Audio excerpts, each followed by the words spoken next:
मुसलमानों से टक्कर ले पाइएगा।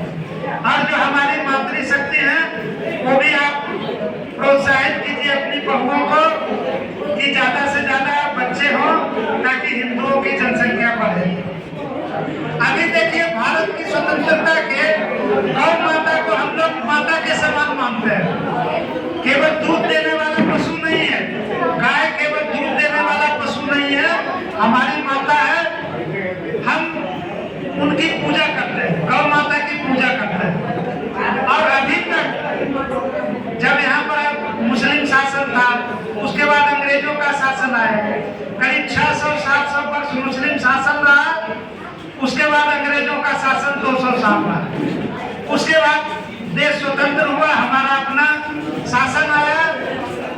उसके बाद भी अभी तक गौ माता की हत्या हो रही है। कई ऐसे प्रदेश हैं जहां गौ माता की हत्या पर प्रतिबंध नहीं है, गौ हत्या अलाउड है, गौ मांस बेचना अलाउड है।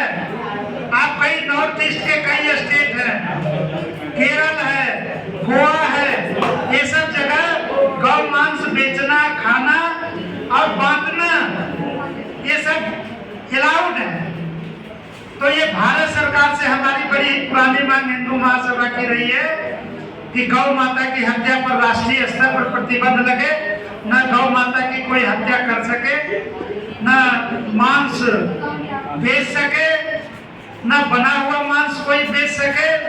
इस तरह का कड़ा कानून बने।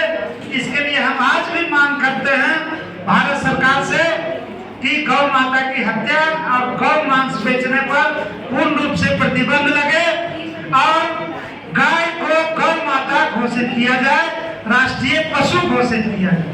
ये हिंदू महासभा की मांग है। अब आपको बताता हूं कि ये कभी हिंदुओं की जनसंख्या 100% था, 100 में 100 हिंदू थे, लेकिन आज क्या है, आज 80-79% ही हम रह गए हैं। करीब 20-21% हमारा धर्मांतरण हो गया। फिर भी अभी भी हम 79-80% है। तो ये हिंदू राष्ट्र था और है, हिंदू राष्ट्र था और है, लेकिन अभी भी संवैधानिक रूप से यह धर्मनिरपेक्ष राष्ट्र है, हिंदू राष्ट्र नहीं है।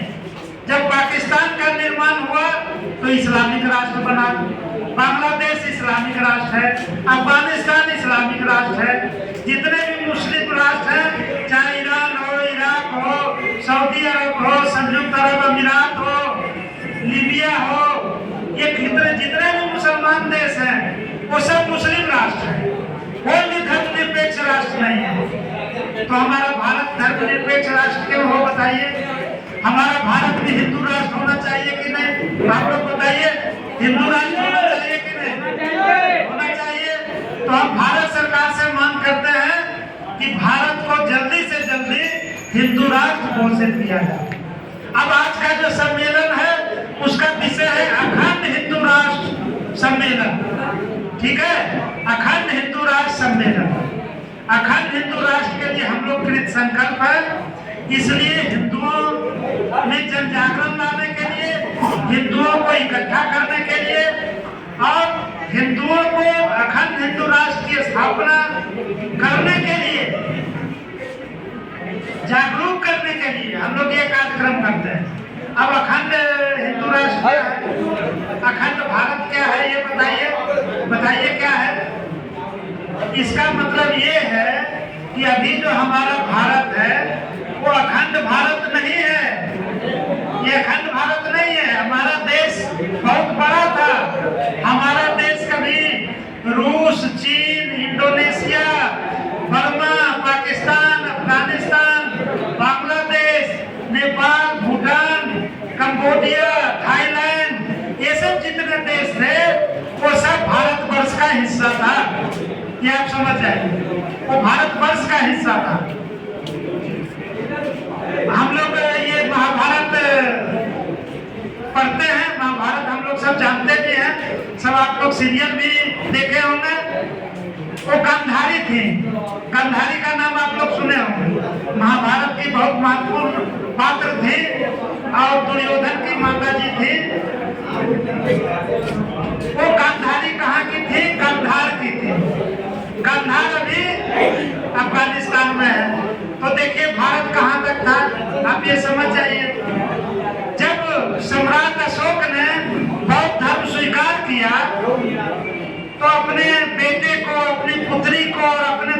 को अपने अधीन, भारत के अधीन कई राज्य थे, जैसे ये बर्मा था, भूटान था, चीन था, कंबोडिया था, ऐसे कई देशों में उसने भेजा वहां बौद्ध धर्म के प्रचार के लिए। तो सब देश भारत का हिस्सा था। तो इस तरह से हमें फिर से भारत को अखंड भारत बनाना है, अखंड हिंदू राष्ट्र बनाना है, और जो भूभाग हमसे अलग हो गया है उसको फिर से भारत में शामिल करना है। तो कैसे होगा बताइए? वो तभी होगा जब हिंदुस्तान एक बार फिर से महाशक्ति बनेगा। हिंदुस्तान जब महाशक्ति बनेगा तो इन सारे राज्यों का एकीकरण करेगा, वो भारत में उसका विलय करेगा, और जो इसका विरोध करेगा उस पर आक्रमण करके उसको हराएगा और वहां पर अपना शासन स्थापित करेगा और उसको भारत का हिस्सा बनाएगा। तो जब हमारा देश जब एक महाशक्ति बनेगा, जब ये रक्षा के क्षेत्र में एक बड़ी शक्ति बनेगा, जब रक्षा के क्षेत्र में आत्मनिर्भर बनेगा, तब ये काम भारत कर सके। पहले भारत क्या था? हथियार खरीदता था। हम ज्यादातर हथियार रूस से खरीदते थे, कुछ अमेरिका से खरीदते हैं, कुछ इंग्लैंड, फ्रांस, जर्मनी आदि देशों से खरीदते हैं। अभी नरेंद्र मोदी जी कुछ इस पर ये ध्यान दिए हैं और भारत सरकार अब कई हथियार बना रहा है और अब बेच भी रहा है। जब हमारी आबादी दुनिया में सबसे ज्यादा है तो हम हथियार बेच के दूसरे देशों में बेचें और बेच के पैसा इकट्ठा करें और इस देश का विकास करें। हम क्यों खरीदेंगे दूसरे से? हमारे पास इंजीनियर है, हमारे पास साइंटिस्ट है, हमारे पास बहुत बड़ा मैन पावर है। 140 करोड़ की आबादी हमारे देश की, तो हम खुद ही हथियार बनाएंगे। हमारे पास सब कुछ है, हम हथियार बनाएं, दुनिया का सबसे शक्तिशाली देश बने और हथियार बेचें और फिर भारत को अखंड हिंदू राष्ट्र। अब बात रही कि जैसे हिंदू महासभा ने आंदोलन चलाया था अयोध्या में भगवान राम के जन्म स्थान पर मंदिर बनाने का, श्री कृष्ण जन्म स्थान पर भव्य मंदिर बनाने का और काशी विश्वनाथ मंदिर को मुक्त करने का। अयोध्या में हम लोग विजयी रहे। हिंदू महासभा सुप्रीम कोर्ट से मुकदमा जीत करके मंदिर निर्माण का रास्ता प्रचंड किया और हिंदू महासभा के मुकदमे पर सुप्रीम कोर्ट ने केंद्र सरकार को आदेश दिया कि भारत सरकार एक ट्रस्ट बनाए और अयोध्या में भगवान राम के जन्म स्थान पर भव्य मंदिर बनाए।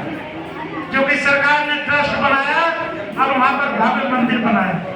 ये अलग बात है कि केंद्र सरकार ने हिंदू महासभा के साथ बेईमानी किया, जीता हिंदू महासभा और ट्रस्ट में किसी हिंदू महासभा के आदमी को ट्रस्टी नहीं बना। बहुत बड़ा धोखा किया, लड़े हम, मुकदमा जीते हम, हमारे मुकदमे पर सुप्रीम कोर्ट ने आदेश दिया, लेकिन हिंदू महासभा को ट्रस्ट से बाहर। कोई बात नहीं, हमारा तो उद्देश्य मंदिर बनाना था, हमारा उद्देश्य था भगवान राम को मुक्त करना था, उनके जन्म स्थान पर भव्य मंदिर बनाना था, वो बन गया। अब हमारा लक्ष्य भगवान कृष्ण के जन्म स्थान पर भव्य मंदिर बनाना, काशी विश्वनाथ मंदिर को अतिक्रमण मुक्त करना और भव्य मंदिर निर्माण करना। जो आज ये ताजमहल है उस पर भव्य तेजो महाल शिव मंदिर बनाना। देखिए ये कितने हिंदू